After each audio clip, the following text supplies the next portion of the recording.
Hello everyone, good morning. তো আজ তো রাধা অষ্টমী। তোমাদের আগের ভিডিওতে আমি জানিয়েছিলাম যে আমার যেহেতু রাধা কৃষ্ণ আছে ওই জন্যই আমি রাধা অষ্টমীটা দেব। তো চলো আজকে সারাটা দিন কীভাবে কাটাচ্ছি সব কিছু শেয়ার করব।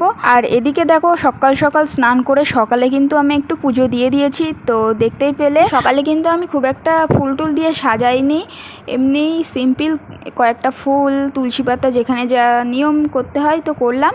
আর সকালে প্রসাদে ছিল নারকেলের নাড়ু, কাজু কিশমিশ, মিষ্টি আর বাতাসা। তো ওটা দিয়েই পুজো সেরে ফেলেছি। আর এদিকে চলে এসেছি, রান্নাবান্না করব, সব ভোগ টোগ করতে হবে, ওই জন্যই তো দেখতেই পাচ্ছ সব কিছু বাসন টাসন গুছিয়ে নিয়ে বসে পড়েছি।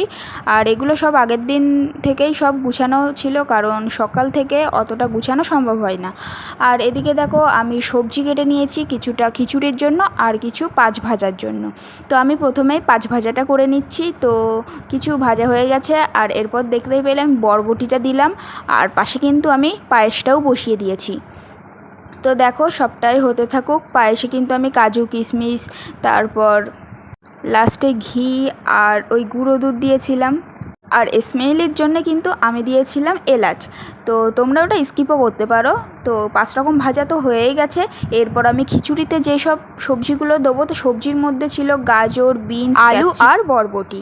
তো এগুলো ভালো করে আমি ভেজে নেব। আর এদিকে দেখো আমি চাল রেখেছি, আর এদিকে ভাজাটাও হয়ে গেছে। আর পাশে কিন্তু আমি বসিয়েছিলাম ডালটা ভাজতে। আর তারপর আমি এই ফোড়নে যেগুলো দেবো, তেজপাতা, শুকনো লঙ্কা, জিরে, ওগুলো আমি ভালো করে একপাশে অন্য কড়াইতে আমি ফোড়নটা তৈরি করে রাখলাম। তো এটা অনেকটাই ফুটে এসছে, আমি কিন্তু এবার দিয়ে দেবো। আর পাশে কিন্তু আমি বসিয়েছিলাম কচু, যেটা রাধার খুব পছন্দের আমি যতদূর জানি। তো সেটাই সেদ্ধতে বসিয়েছিলাম। আর এদিকে দেখো কি অবস্থা রান্না করতে করতে।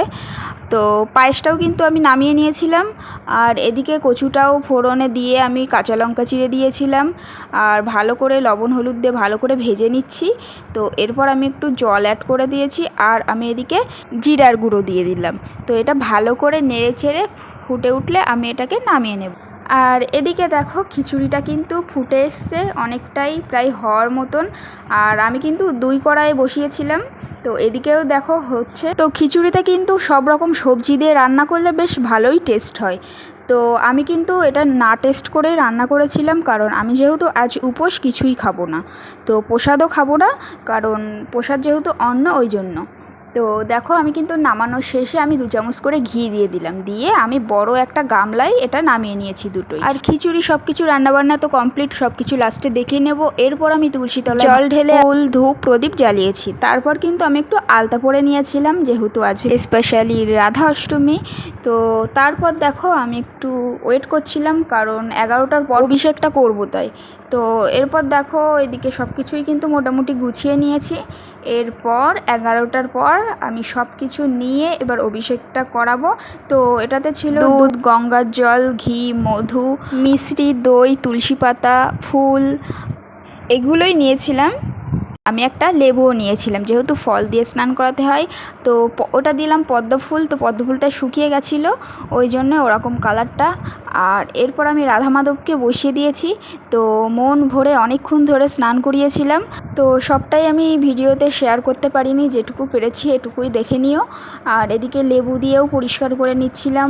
তো তোমরা কে কে রাধা অষ্টমী ব্রত পালন করছো সবটাই কিন্তু জানি। তো দেখো রাধা মাধবের তো অভিষেক করানো হয়ে গেছে। এরপর রাধা মাধবকে আমি মুছিয়ে দিলাম। তো আমার ইচ্ছে ছিল ডাবের জল দিয়ে লাস্ট স্নানটা করানো, তো যেহেতু আমি জোগাড় করতে পারিনি।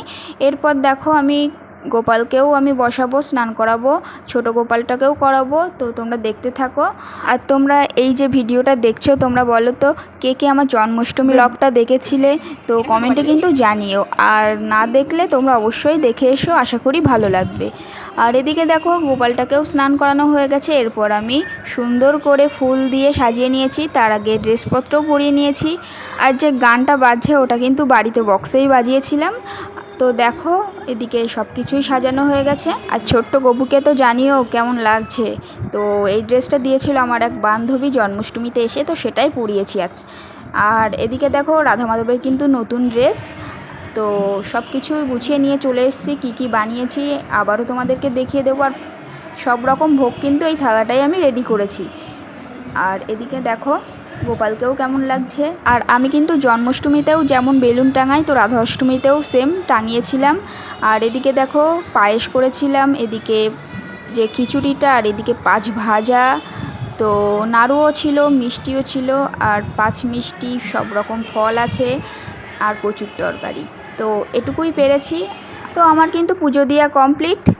আমি এইবার প্রণাম করে, আর ওইদিকে কিন্তু রাধাকে আমি একটা শাড়িও দিয়েছিলাম লাল হলুদ দেখে, ওই যে দূরে আছে, দূরে ওই ফটোটায়ও রাধা মাধব, ওই জন্য ওখানে রেখেছি, কারণ এখানটায় সামনে দিলে ঠিক সব ঠাকুরকে দেখা যাচ্ছিল না। তো পুজো দেওয়ার পর আমি পর্দাটা দিয়ে নিয়েছি, পুরা ততক্ষণ সেবা নিতে থাকুক। তো দেখো 8-10 মিনিট পর কিন্তু আমি পর্দাটা খুলে দিয়েছিলাম। অনেকেই প্রসাদ নিতে এসেছিলো, প্রায় 35-40 জন প্রসাদ নিয়েছে, আর আমি কিন্তু সবাইকে সাজিয়ে গুছিয়ে দিয়েছি। আমি সব কিছু অল্প করেই করেছি, আমি যেটুকু পেরেছি।